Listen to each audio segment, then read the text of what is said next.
5 दिसंबर यानी गुरुवार यानी जुमेरात के दिन दोपहर 12 बजे राजभवन में अन्य मंत्रियों को शपथ दिलाई जाएगी, यानी कि हेमंत सोरेन सरकार के मंत्रिमंडल का विस्तार किया जाएगा।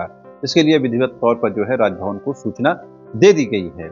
लेकिन कांग्रेस ने अब तक यानी कि बुधवार के दोपहर 12 बजे तक ये स्थिति स्पष्ट नहीं की है कि कौन उसके कोटे के मंत्री बनने जा रहे हैं। लेकिन आज शाम यानी बुधवार शाम तक जो है ये स्थिति स्पष्ट हो जाएगी, क्योंकि प्रदेश नेतृत्व जो है वो लगातार दिल्ली दौरे पर हैं, यानी केशव महतो कमलेश, प्रदेश प्रभारी गुलाम अहमद मीर लगातार पार्टी के वरिष्ठ नेताओं से बातचीत कर रहे हैं और ये माना जा रहा है कि सूची तैयार हो गई है। आज शाम को वो मुख्यमंत्री हेमंत सोरेन तक वो सूची पहुंच जाएगी और उसके बाद कल जो है विधिवत तौर पर जो है मंत्रिमंडल का विस्तार हो जाएगा।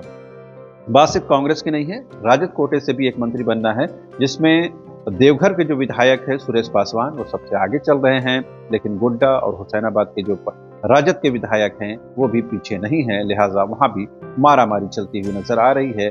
आज शाम तक कांग्रेस और राजद को अपने अपने हिस्से के मंत्रियों के नाम मुख्यमंत्री को सौंप देने हैं और कल यानी 5 दिसंबर को गुरुवार के दिन यानी जुमेरात के दिन दोपहर 12 बजे राजभवन में इन मंत्रियों की शपथ दिलाई जाएगी। इन मंत्रियों की का जो है ओथ सेरेमनी होगा।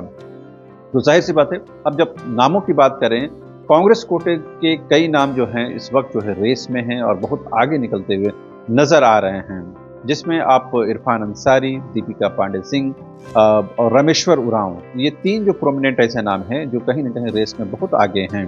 लेकिन रामेश्वर उरांव के बारे ये कहा जा रहा है तो उनको विधायक दल का नेता बनाया जा सकता है और उनकी जगह जो है पार्टी के जो विधायक है नमन विक्सल कोंगाड़ी, उनको जो है मंत्री पद से नवाजा जा सकता है।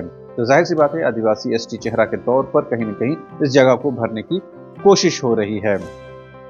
दूसरी बात, अगर लुइस मरांडी की करें तो महिला कोटे से जेएमएम की तरफ से वो मंत्री बन सकती हैं। हालांकि अभी ये स्पष्टता नहीं आई है, लेकिन क्योंकि वो बीजेपी छोड़ करके जामा से विधानसभा चुनाव लड़ी और वो जीती भी हैं, लिहाजा पार्टी कहीं न कहीं उनको सम्मान देगी। यहाँ तक अगड़ी जातियों से अगर कांग्रेस किसी को मंत्री नहीं बनाता है तो फिर अनंत प्रताप देव जो भवनाथपुर के विधायक है झारखंड मुक्ति मोर्चा के, उनकी किस्मत खुल सकती है और उनको मंत्री पद से नवाजा जा सकता है। कांग्रेस में एक और जो दौड़ है वो है शिल्पी नेहा तिर्की और राजेश कच्छप और मंगल सिंह उर्फ अनूप सिंह। इसके साथ ही जो रामगढ़ की विधायक है ममता देवी, वो भी कहीं न कहीं अपनी जोर आजमाइश करती हुई नजर आ रही हैं। तो कांग्रेस में सबसे ज्यादा सिर फुटअव्वल की स्थिति नजर आती है। लेकिन आपको पता है कि कांग्रेस ने ये जो नाम जो है वो दिल्ली में तय होने हैं, यानी कि वो जो नाम है वो दिल्ली दरबार में तय होना है। लिहाजा यहाँ पर आप जितना भी जोर लगा लीजिए, अल्टीमेटली जो मोहर लगनी है वो दिल्ली में है और वो मोहर लगभग ये माना जा रहा है कि लग चुकी है। आज शामों तक उस मोहर की जो तस्वीर है वो सामने आ जाएगी और कल दोपहर में यानी इस वक्त तक जो है शपथ ग्रहण समारोह की प्रक्रिया जो है चल रही होगी।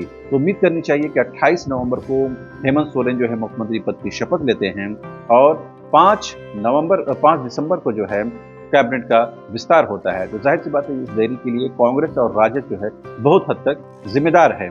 इसी से जुड़ी एक बात ये भी जान लें कि कल ही जो है महाराष्ट्र में भी सरकार गठन होने जा रहा है।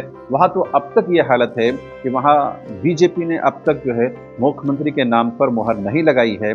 लेकिन इस वक्त जब इस खबर की हम रिकॉर्डिंग कर रहे हूं, इस वक्त महाराष्ट्र में मुंबई में जो है बीजेपी की बैठक चल रही है और उसमें सीएम के नाम पर मोहर लग जाएगी। तो जाहिर सी बात है, कहीं न कहीं दोनों ही राज्यों में, महाराष्ट्र में और झारखंड में 23 नवंबर को रिजल्ट आए, लेकिन झारखंड में जहां मुख्यमंत्री ने पद की शपथ ले ली, दूसरी तरफ महाराष्ट्र में अब तक मुख्यमंत्री के नाम का कोई अता पता नहीं है। झारखंड में कैबिनेट का विस्तार जो है वो कल हो जाएगा। इस दौड़ में कई लोग हैं, देखना दिलचस्प होगा कि किसके सिर जो है वो ताज मिलता है। तो अभी के लिए इतना ही। आप तमाम दर्शकों का एक बार फिर से शुक्रिया। Thank you so much.